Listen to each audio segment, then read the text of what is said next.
1947년도에 그 이스라엘 사해 주변에서 일어났던 일인데요. 이 베두인이라고 불리는 그 중동 지역에 사는 목동들이 있습니다. 그 목동 중에 하나가 잃어버린 염소를 찾으려고 이제 절벽 산들을 이렇게 돌아다니다가 어떤 절벽 입구에 조그마한 통로를 발견을 하게 됩니다. 그래서 거기에 너무 호기심이 생겨서 그 안에 돌을 몇 개를 던져봤어요. 근데 그 안에서 쨍그랑하면서 항아리가 깨지는 소리가 들리게 되죠. 그래서 이제 너무 궁금해가지고 자기 혼자는 좀 무섭고 하니까 며칠 뒤에 자기 친구를 데리고 그 자리에 갑니다. 그래서 좁은 그 통로를 비집고 들어가 봤더니 거기 안에 이제 토기, 옛날에 해놨던 토기들이 몇 개가 있는 거예요. 그 중에 몇 개는 깨지고 몇 개는 밀봉이 돼 있어요.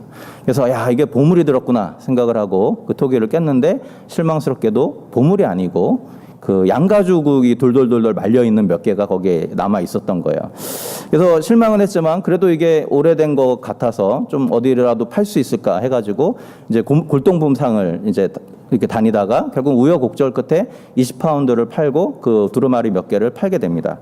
그 두루마리가 바로 무엇이냐면 20세기 최대의 성서 고고학적인 발견이라고 불리는 사해사본이라는 두루마리였습니다. 이것을 통하여서 성경 연구에 완전히 획기적인 변화가 일어나게 되고 그동안 발견됐던 두루마리 그 사본 중에서 가장 오래된 가장 가치 있는 사본이 발견이 된 것이죠. 아마도 이 베두인 목동이 그게 정말 어떤 가치인지를 알았다 하면 20파운드를 받고 넘기지는 않았을 거예요. 그렇죠? 자기가 가지고 있는 것이 얼마나 귀한지 모르니까 그냥 20파운드에 넘긴 것이죠. 또 심지어 거기에 그렇게 해서 이제 발굴이 시작됐는데 심지어 거기에 그 땔감으로 쓰다가 타다 남은 두루마리들이 여러 개가 발견이 됐다라고 합니다. 그러니까는 처음 발견했던 사람들이 뭔지 모르니까 그냥 땔감으로, 불이 잘 타니까 땔감으로 썼던 것이죠. 자기가 가지고 있는 것이 얼마나 가치 있는 것인지를 모르면 우리는 그 가치를 제대로 써보지도 못하고 사용하지도 못한 채 허비하게 됩니다. 어떤 의미에서 우리가 얻은 구원이 얼마나 가치 있는지를 잘 몰라서 그것을 잘 누리지 못하는 경우들이 많이 있지 않나라는 생각을 해보게 됩니다. 마치 구원이라는 것이 단지 죽어서 천국 갈 때 보여주는 통행증 정도로 생각하는 분들이 계십니다. 그렇게 생각할 때에는 이 구원이라는 것이 죽은 뒤에 우리가 사용할 가치는 있겠지만 이 땅에서는 별로 내 삶과는 상관없다 이렇게 생각할 가능성이 커집니다. 그러나 우리가 한 가지 기억해야 될 것은 구원에는 미래적인 측면만 있는 것이 아니고 현재적인 측면도 있습니다. 구원은 우리가 살아있는 동안에만 얻을 수 있는 것이죠. 죽은 다음에는 얻을 기회가 사라집니다. 그런 의미에서 구원이라는 것은 굉장히 현재에서도 굉장히 중요한 역할을 한다는 것을 우리가 기억할 필요가 있습니다.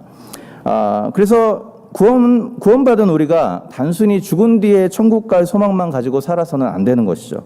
그것만큼이나 중요한 것은 이 땅에 사는 동안 하나님 우리에게 약속하신 구원의 풍성함을 누리고 즐기면서 살아가는 것이 필요합니다. 그래서 아무리 많은 돈이 은행에 있다 할지라도 그것을 인출해서 쓰지 않으면 아무 소용이 없습니다. 우리는 그 많은 돈을 누리지 못하는 거죠. 마찬가지로 풍성한 구원의 은혜를 우리가 받았음에도 불구하고 그것을 우리의 삶 속에서 우리가 깨닫지 못하고 누리지 못하고 사용하지 못한다면 유익이 없는 것입니다. 그래서 오늘 이 본문을 통해서 우리가 받은 구원이 얼마나 큰 놀라운 것이고 또 구원받은 자에게 하나님이 약속한 유익들이 무엇인가를 같이 생각을 해보려고 합니다. 우리 교회가 노마서를 지금 이 한 달 동안 묵상을 해가고 있는데요. 이 노마서는 복음이 무엇인가를 체계적으로 서술한 책으로 많이 알려져 있습니다. 바울이 말하는 그 복음의 핵심은 이것입니다. 구원은 율법을 통해서 얻는 것이 아니라 값없이 주시는 은혜로 얻는 것이다 라는 것입니다. 그러니까 인간의 행위나 노력을 통해서 구원을 얻을 수 없다고 말하는 이유는 뭐냐면 우리 안에 죄성이 있기 때문에 그 죄성이 우리로 하여금 하나님의 영광에 이르지 못하게 한다. 그것이 로마서 3장 23절에서 바울이 이야기했던 내용이죠. 그래서 이 죄성에 대해서 유명한 중세 신학자였던 어거스틴은 이런 식으로 설명을 했습니다. 그 어렸을 때 예를 듭니다. 그 어렸을 때 어거스틴은 어렸을 때 굉장히 방탕한 생활을 하기로 유명한 사람이었죠. 그래서 자기 마을에 큰 배 과수원이 있었다고 합니다. 근데 친구들하고 언젠가 이것을 훔치리라 이런 생각을 했어요. 그 배 과수원에 배가 맛있어 보이지도 않았다고 합니다. 아직 과수원에 배철이 아니었고 배가 아직 익지도 않았어요. 그런데 친구들하고 그냥 그게 너무 훔쳐보고 싶은 거예요. 그래서 어느 날 밤에 몰래 가가지고 배를 막 땁니다. 그래서 한 자루 가득 배를 가지고 왔어요. 그리고 나서 이 사람들이 어떻게 했을까요? 먹었을까요? 네, 한 입 베어 먹고는 다 버렸습니다. 원래 맛이 없었고 원래 배철도 아니었어요. 그런데 다만 그 훔치면 안 되는, 하나님이 하지 말라고 하신 것을 하는 데서 오는 즐거움이 있었기 때문에 그것을 했다는 것이죠. 그러면서 어거스틴이 이것을 이렇게 설명을 합니다. 그때 내가 먹은 것은 배가 아니라 죄가 주는 달콤함이었다. 예. 그게 이제 어거스틴의 죄성을 설명하는 그 예화였습니다. 마찬가지로 우리 모두에게는 하나님이 금하신 것을 하고자 하는 욕망이 있습니다. 잘못된 것인 줄 알면서도 자꾸만 하게 되는 우리의 죄악의 양상들이 있습니다. 그것이 왜 그러냐면 우리 안에 하나님의 명령을 어기는 데서 즐거움을 누리는 죄성이 우리 안에 있기 때문인 것이죠. 그래서 율법을 알면 알수록 우리가 율법의 말씀을 더 잘 지키게 되는 것이 아니고요. 율법을 알면 알수록 그것을 범하고자 하는 죄성이 우리 가운데 꿈틀거립니다. 그래서 바울은 우리가 율법을 지키고자 하는 노력으로는 구원을 얻을 수 없다라고 말하는 거죠. 왜냐하면 우리가 율법을 알면 알수록 더 그것을 어기고자 하는 강렬한 죄성이 있기 때문에 실패하고 만다는 겁니다. 그럼 어떻게 구원을 얻습니까? 우리 안에 있는 죄성을 해결해야 된다는 것이죠. 이 죄의 문제를 해결해야 되는 것이죠. 죄의 문제를 해결하는 유일한 방법은 무엇입니까? 우리의 모든 죄짐을 지시고 대신 십자가에서 죽으시고 돌아가신 그 예수 그리스도의 그 대속의 은혜를 통하여서 우리가 구원을 얻을 수 있다는 것이죠. 그 은혜를 통해서 우리의 죄성이 해결될 수 있다는 것입니다. 그렇기 때문에 구원은 우리의 노력이나 행위로 받는 것이 아니라 하나님이 값없이 주는 선물이고 은혜인 것이죠. 예수님이 십자가에 돌아가시는데 우리가 기여한 것이 아무것도 없지 않습니까? 그렇기 때문에 그냥 값없이 주는 은혜다라고 말합니다. 여기까지가 바로 로마서 1장에서 4장까지 바울이 이야기했던 내용들의 핵심을 정리한 내용입니다. 그래서 여기에 근거해서 오늘 읽은 5장에서는 이렇게 은혜로 우리가 구원을 얻었는데 그렇게 구원을 얻은 우리가 이 땅에서 누릴 수 있는 유익이 무엇인가에 대한 내용을 바울이 이야기를 하고 있습니다. 두 가지를 언급을 했는데 가장 먼저 바울이 이야기한 구원받은 사람으로서 우리가 누리는 유익은 주 예수 그리스도로 말미암아 하나님으로 더불어 화평을 누리게 되었다라는 것입니다. 1절입니다. 1절을 한번 보시죠. 제가 읽어드리겠습니다. 그러므로 우리가 믿음으로 의롭다 하심을 얻었은즉 우리 주 예수 그리스도로 말미암아 하나님으로 더불어 화평을 누리자. 그래서 화평이라고 우리말은 번역했는데 영어로는 피스로 되어 있는 말이고요. 그러니까 평화라는 의미입니다. 근데 여기서 말하는 바울이 말하는 평화는 우리가 마음속에서 누리는 주관적인 어떤 평강을 뜻하는 것은 아닙니다. 예를 들어 우리 찬양 중에 내게 강 같은 평화 넘치네 이런 찬양 있잖아요. 그 내게 강 같은 평화, 거기서 말하는 평화는 내적인 기쁨을 이야기합니다. 내적인 우리 주관적으로 우리가 느끼는 어떤 내적인 평안함을 말하죠. 물론 우리가 그리스도를 믿는 자들, 우리 그리스도인들은 때로는 상황을 초월하는 평강과 평화를 누리기도 합니다. 그러나 바울이 여기서 말하는 평화는 그런 의미가 아니고요. 하나님과 적대적인 관계에 있었던 우리가 하나님과 더불어 평화로운 존재가 되었다는 것이죠.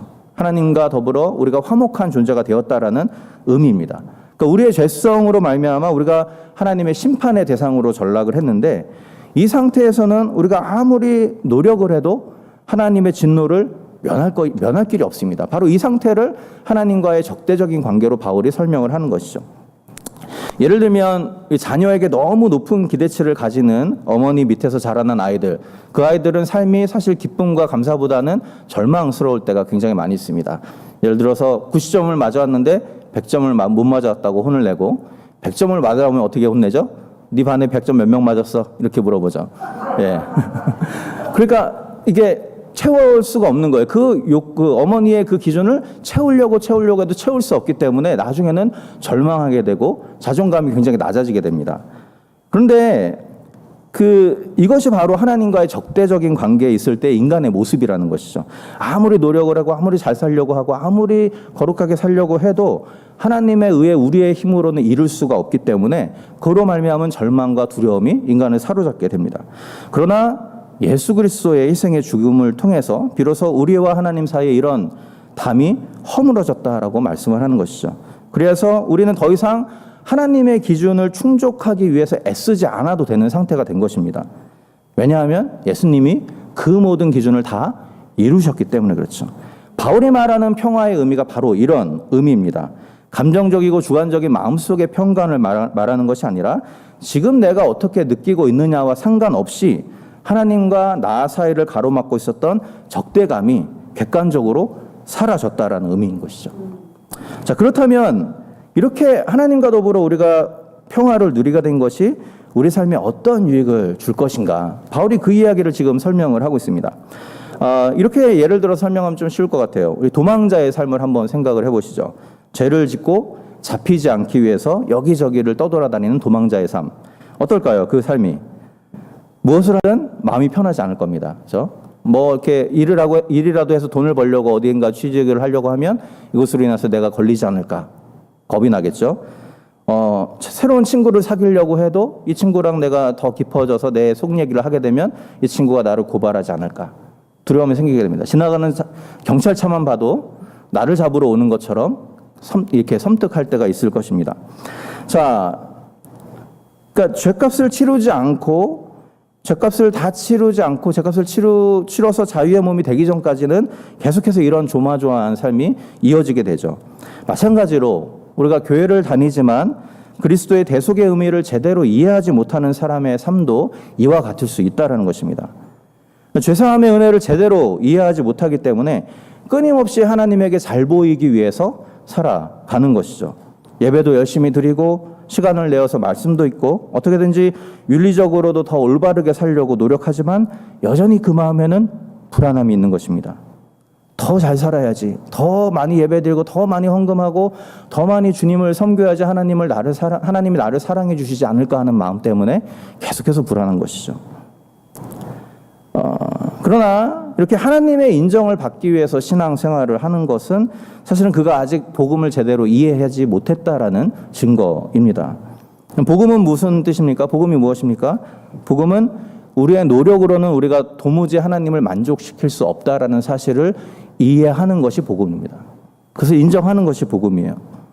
우리가 드리는 예배, 우리가 드리는 헌신, 우리가 드리는 어떤 헌금, 그 어떤 것으로도 우리는 하나님을 만족시킬 수는 없습니다. 우리가 하나님을 만족시킬 수 있는 유일한 길은 무엇입니까? 자격 없는 우리를 위해서 대신 흘리신 예수 그리스도의 보혈을 의지하는 것밖에 없죠. 그래서 나는 아무것도 할 수 없고 오직 예수님의 은혜로 내가 하나님의 자녀가 되었다는 것을 인정하는 것입니다. 이것을 인정하는 순간 우리는 더 이상 하나님을 만족시키기 위해서 살아가지 않아도 됩니다. 왜냐하면 지금 나의 모습과는 상관없이 우리는 하나님의 자녀가 이미 되어 있기 때문에 그렇죠. 그러면 여러 가지 환경 때문에 우리의 마음이 힘들고 괴롭고 마치 하나님이 나를 버리신 것은 아닌가 하는 의심이 드는 때가 있습니다. 그런 때에도 우리는 여전히 하나님의 자녀인 것이죠. 예를 들어서 우리 천방지축 같은 우리 어린아이도 우리의 어린아이 또는 방황하는 사춘기, 그래서 막 나한테 대항하는 나의 아이, 또는 다 철이 들어서 장성한 어른이 된 아이, 그 상황이 어떻든지 다 그들은 나의 아이고 나의 자녀일 수밖에 없습니다. 그렇죠? 방황하고 나한테 잘못할 때는 내 아이가 아니었다가 나중에 철이 들면 다시 내 아이가 되는 것이 아니죠. 그 아이가 아무리 방황을 하고 있고 나에게 그 힘든 이야기를 하고 힘든 일들을 한다 할지라도 그 아이는 여전히 나의 아이로 남아 있는 것입니다. 마찬가지입니다. 오늘 우리의 모습과 상관없이 우리는 이미 하나님의 자녀가 된 것입니다. 우리가 어떠한 모습을 가지고 있든지 어떠한 상황 가운데 살고 있든지 우리는 하나님의 자녀가 되었어요. 그렇기 때문에 우리가 더 이상 하나님의 자녀가 되기 위해서 하나님의 잘 보이기 위해서 애를 쓸 필요는 없다는 것이죠. 다만 우리가 하나님을 섬기는 이유는 무엇입니까? 이미 자녀되게 하신 그 은혜가 너무 감사하기 때문에 우리가 자원하여서 하나님 옆에 우리의 가진 것을 드리고 우리의 시간을 드리고 우리의 사랑을 드리는 것이죠. 여러분 혹시 우리 마음 깊은 곳에 혹시 우리가 하나님께 잘 보이기 위하여서 또는 하나님께 더 많은 사랑을 받기 위하여서 예배를 드리고 헌신을 하려는 동기가 혹시 우리 가운데 있지 않은지 우리의 삶을 좀 돌아볼 필요가 있겠습니다. 우리가 그런 마음이 있다면 우리가 그런 강박관념으로부터 우리가 속히 자유케 될 필요가 있습니다. 우리가 하나님을 섬기는 것은 그분의 사랑을 쟁취하기 위해서가 아닙니다. 그렇죠? 우리 이미 더 받을 수 없을 만큼 엄청난 사랑을 하나님께 받은 사람들입니다. 그 하나님의 사랑에 감사하기 위해서 주 앞에 나아가는 것이지 그 하나님의 사랑을 쟁취하기 위해서 하나님 앞에 엎드리는 것이 아니라는 것이죠. 이 말씀을 기억하면서 하나님이 우리가 더 이상 하나님과 평화를 누리기 위해서 노력하지 않아도 된다는 사실을 우리가 기억하면서 우리가 이 땅에 살아가는 동안 이미 하나님이 우리에게 허락하신 하나님과의 자녀됨의 관계를 더 친밀하게 누리면서 살아가는 저와 여러분들이 될 수 있기를 바랍니다. 바울이 말하는 또 하나의 유익은 바로 소망입니다. 이 소망에 대한 얘기를 2절에서 10절 또 11절까지 계속해서 바울이 설명을 하고 있습니다. 여기서 바울이 말하는 소망은 단순히 무엇인가가 잘 될 거라는 막연한 기대감을 말하는 것이 아닙니다. 이 소망이 무엇인지를 잘 설명한 부분이 2절에 나와 있는데요. 2절 마지막 부분에 이렇게 이야기하죠. 하나님의 영광을 바라고 즐거워한다라고 이야기했습니다. 한글 성경에는 소망이라는 이 단어가 나오지 않는데 원래 이것을 문자적으로 직역하면 우리가 하나님의 영광의 소망을 자랑한다 이렇게 되어 있습니다. 소망이라는 단어가 나옵니다. 그러니까 하나님의 영광의 소망이라는 것은 풀어서 말하면 우리가 비록 죄인이지만 예수 그리스도로 말미암아 구원을 받았기 때문에 하나님의 영광에 이르게 될 소망이 있다는 거죠. 우리가 이전에 죄로 인해서 상실되었던 하나님의 형상이 있잖아요. 그 하나님의 형상을 언젠가 하나님이 회복시켜 주실 것이다라는 기대감. 그것이 바로 여기서 바울이 말하고 있는 하나님의 영광의 소망입니다. 죄로 인해서 완전히 망가져버린 우리가 영광스러운 하나님의 형상을 되찾는다. 굉장히 놀라운 약속입니다. 물론 이 약속은 우리 이 땅에 살아가는 동안 완전히 이루어지지 않겠죠. 예수님이 재림하신 이후에나 완전히 성취될 약속입니다. 그러나 바울이 지금 여기서 강조하는 것은 이 미래의 약속이 지금 우리의 삶에 굉장히 큰 유익을 준다라는 것을 바울이 이야기를 하고 있습니다. 그에 대한 내용이 이제 3절, 4절에 나와 있는데요. 3절, 4절 한번 같이 한번 읽어보면 좋겠습니다. 3절, 4절입니다. 시작. 다만 이뿐 아니라 우리가 환난 중에도 즐거워하나니 이는 환난은 인내를, 인내는 연단을, 연단은 소망을 이루는 줄 알미로다. 자, 우리가 언젠가 하나님의 형상을 회복할 것이다. 감사한 일이지만 이 땅을 사는 동안 우리는 여러 가지 문제들을 만나게 됩니다. 그 중에는 우리가 쉽게 극복할 수 없어 보이는 여러 가지 문제들도 있죠. 그렇다면 과연 이 하나님이 미래에 우리에게 이루어 주시겠다고 약속하신 이 약속이 수많은 문제들 가운데 있는 이 땅에서의 삶 가운데 어떤 유익을 줄 것인가? 바울이 그 이야기를 하고 있습니다. 오늘 읽은 이 3, 4절은 거기에 대한 바울의 대답인데요. 바울은 이렇게 말합니다. 미래의 소망이 우리로 하여금 현재 당하는 환난 중에서도 즐거워할 수 있게 해준다라고 말합니다. 여기서 말하는 것은 즐거워하다는 말은요, 원래 의미는 자랑한다라는 뜻입니다. 자랑한다. 바울이 자랑한다는 말을 굉장히 자주 사용을 하는데 자랑한다. 이것은 무슨 확신이 있기 때문에 그 상황을 도리어 내가 즐거워하고 또 사람들에게 이야기한다. 이런 의미를 말합니다. 그러니까 따라서 바울이 말하는 것은 환난을 즐기다는 뜻은 아닙니다. 사실 환난은 즐길 수 없는 것이죠. 그것은 실제적으로 어려운 것입니다. 아픈 것이고 견디기 힘든 것이에요. 다만 바울은 그럼에도 불구하고 이 환난 중에서 어떤 자기가 가지고 있는 확신 때문에 그 환난이 나에게 유익이 된다라고 생각을 하기 때문에 그것을 도리어 자랑한다라는 의미입니다. 자, 그래서 바울이 이렇게 말하죠. 환난이 인내를, 인내가 연단을, 또 연단이 소망을 이룬다. 바울은 이렇게 말했지만 우리 삶을 살아가다 보면 이와 정반대되는 경우들을 우리가 종종 발견할 때도 있습니다. 환난이 불안을 낳고 불안이 자포자기를 낳고 자포자기가 결국 절망을 낳게 하는 사람들의 모습을 우리가 종종 보게 됩니다. 자, 무엇이 이런 차이를 낳는가 하는 것입니다. 바울이 말하는 것은 뭐냐면 하나님이 약속하신 소망에 대한 확신이 바로 이 중요한 차이를 낳는다라고 말씀을 하고 있습니다. 현재 나의 삶이 어떠하든지 하나님의 머릿속에는 우리를 향한 영광스러운 미래가 계획되어 있다라는 것이죠. 그 사실을 확신하는 사람과 확신하지 못하는 사람의 삶이 똑같을 수는 없다라는 이야기입니다. 그래서 가령 도자기를 만드는 장인이 있고 장인이 만들고자 하는 그 진흙이 있다고 한번 생각을 해보시죠. 자, 장인의 머릿속에는 어떤 도자기를 만들지가 머릿속에 다 그려져 있습니다. 그래서 진흙을 갖고 막 누르기도 하고 늘리기도 하고 깎기도 하고 떼기도 하고 붙이기도 하면서 도자기를 만들겠죠. 그런데 이때 장인이 무슨 생각을 하고 있는지 전혀 모르는 이 진흙의 입장에서는 어떨까요? 왜 나를 자꾸 귀찮게 하지? 이렇게 생각할 수 있겠죠. 나를 좀 내버려줘 이렇게 생각할 수 있습니다. 왜 자꾸 나를 들었다 놨다 뭉갰다가 폈다가 자꾸 깎고 그러느냐 이렇게 말할 수 있는 것이죠. 그러나 만일 이 진흙이 장인의 생각하는 그 화려한 도자기의 모습을 미리 엿볼 수 있다고 한다면 그 모든 과정을 충분히 인내할 수 있습니다. 그렇죠? 조금 지나면 내가 멋진 도자기로 만들어지겠구나 이런 예측을 하기 때문에 그래요. 마찬가지라는 거죠. 우리를 향한 하나님의 영광의 소망을 우리가 이해하지 못하면 우리가 살아가면서 겪는 여러 가지 일들에 우리가 쉽게 불평할 수 있습니다. 도무지 왜 자꾸 나를 못 살게 굽니까? 이런 우리가 말을 할 수 있게 되는 것이죠.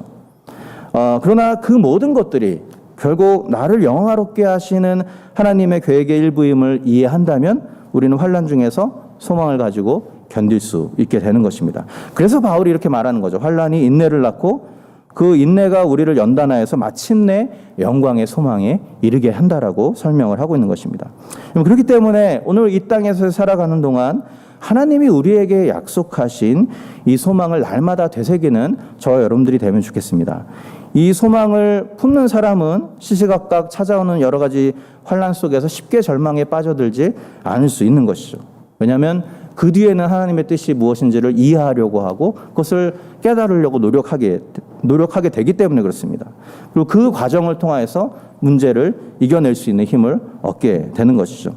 그렇기 때문에 우리 안에 여러 가지의 환난이 찾아올 때 나에게 그 하나님이 허락하신 그 영광의 소망을 바라보면서 도리어 환난이 나를 변화시키는 기회가 됨을 인하여서 감사하고 또 즐거워할 수 있는 저와 여러분들이 될 수 있기를 바랍니다. 계속해서 이 5장 8절에서 바울은 이런 이야기를 다시 합니다. 그러면 이 소망이 하나님 주셨다고 하는 소망이 정말 믿을 만한가라는 겁니다. 다시 말하면 이 하나님이 약속하신 소망이 정말 신뢰할 만한가? 그렇다면 그 이유는 무엇인가? 거기에 대한 질문에 바울이 5절에서 8절에서 이렇게 그 질문에 대한 대답을 주고 있습니다. 지금 5절에서 8절을 쭉 보면 정리하면 이런 내용입니다. 이 소망이 확실한 이유는 이것이 우리의 어떠함 때문에 얻어진 것이 아니라 예수 그리스도의 십자가의 죽음 때문에 얻어진 것이다라고 바울이 설명을 하고 있어요. 그래서 이 소망의 확실함을 설명하면서 우리가 죄인 되었을 때 예수님이 죽으셨고 우리가 경건치 못하였을 때 하나님과 적대적인 관계에 있었을 때 예수님이 우리를 위해서 죽으심으로 말미암아 이 소망을 우리가 얻게 되었다라는 것을 말씀을 하고 있습니다. 바울이 이 말씀을 강조하는 이유가 있습니다. 우리가 구원을 받았을 때 우리가 자격이 있어서 받은 것이 아니라는 것이죠. 우리는 아무 자격이 없었고 받을 만한 어떤 조건이 안 됐지만 하나님이 그냥 그 자기 아들 예수 그리스도의 생명을 내어 주심으로 말미암아 우리에게 이 구원의 은혜를 베풀어 주셨다는 것이죠. 그 구원의 은혜로 말미암아 우리가 소망을 얻었습니다. 그렇기 때문에 이 소망은 우리의 어떠함에 따라서 없어지거나 취소되는 소망이 아니라는 것이죠. 원래부터 소망을 받을 때부터 우리랑 상관없이 주어진 소망이기 때문에 너희가 비록 이 땅에 살아가는 동안 힘들 수 있고 실패할 수 있고 넘어질 수 있지만 그러나 이 소망은 끝까지 하나님이 지켜주시는 소망이다. 이 이야기를 오늘 본문에서 강조를 하고 있습니다. 더불어서 두 번째로 이 9절에서 10절을 보면 이 소망이 확실한 또 다른 이유를 바울이 이렇게 설명합니다. 이 소망이 확실한 이유는 하나님께서 그 소망이 완성되기까지 우리와 함께 하실 것이기 때문이다 라고 말씀을 합니다. 그래서 9절에 10절을 한번 같이 읽어보면 좋겠는데요. 9절에서 10절입니다. 9절 10절 같이 한번 읽어보겠습니다.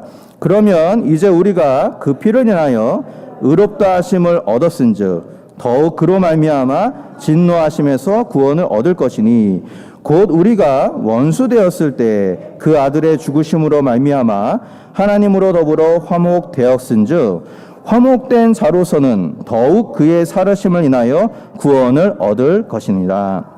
자, 간략하게 정리하면요, 이런 내용입니다. 하나님이, 바울이 아까 좀 전에 말했죠. 우리가 구원을 받았을 때 우리는 죄인이었다는 겁니다. 우리는 자격 없을 때 구원을 받았다는 거예요. 그런데 자격 없는 우리를 위해서 자신의 가장 소중한 아들까지도 내어주신 하나님이라는 거죠.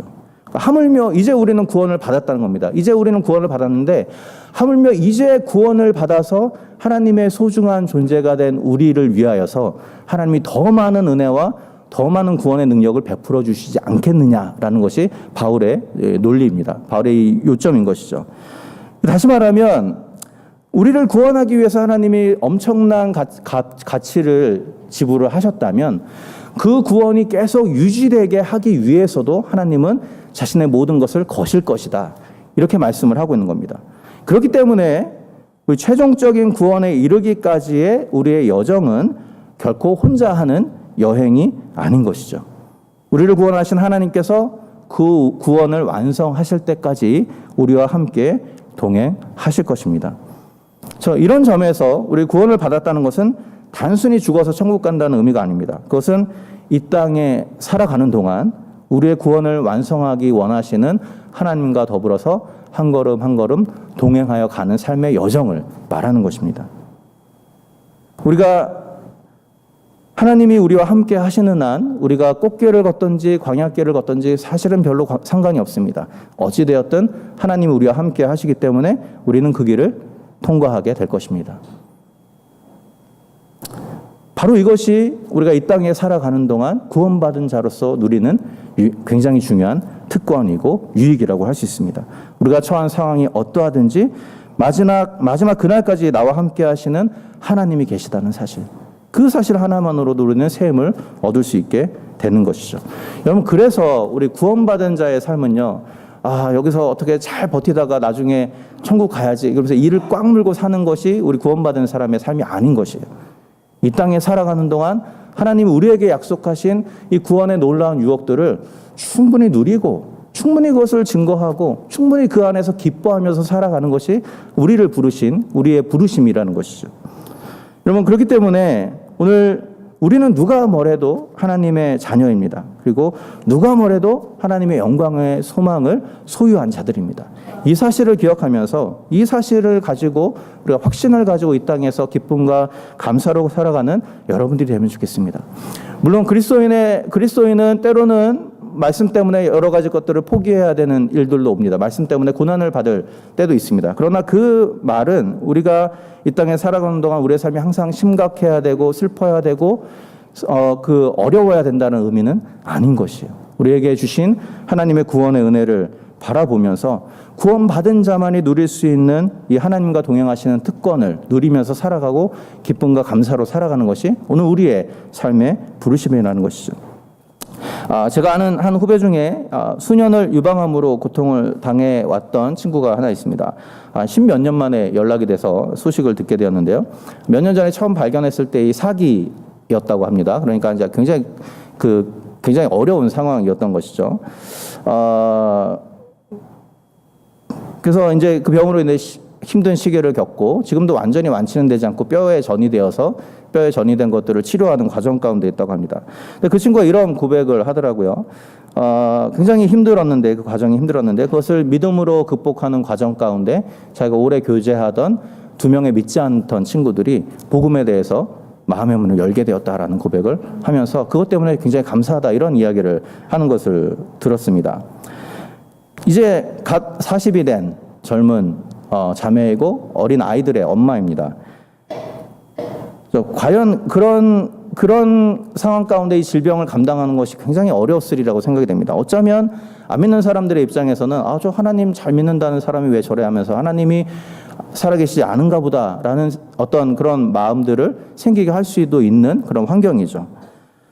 그럼에도 불구하고 그 위기의 순간을 하나님이 주신 소망을 붙잡고 담담히 이겨내는 그의 모습을 통해서 도리어 믿지 않던 그의 친구들이 복음의 능력이 무엇인지에 관심을 갖게 하고 그 복음의 능력에 마음의 문을 열게 되는 놀라운 일들이 일어나게 되는 것이죠. 저는 바로 이것이 구원받은 이들이 이 땅에서 누리는 가장 큰 유익이 아닌가라는 생각을 하게 됩니다. 구원받았다고 해서 우리의 모든 문제가 해결되면 얼마나 좋겠습니까? 근데 항상 그렇지는 않습니다. 구원받았다고 해서 우리가 경제적으로 다 윤택해지고 경제적으로 축복을 받고 우리의 질병이 다 치유되고 그러면 얼마나 좋겠습니까? 그러나 살다 보면 그것이 아니라는 것을 깨닫게 됩니다. 때로는 구원받은 우리에게도 아픔이 있고 구원받은 우리에게도 해결할 수 없는 문제들이 다가오게 마련입니다. 구원받았다고 해서 우리가 다 만사형통하는 것도 아닙니다.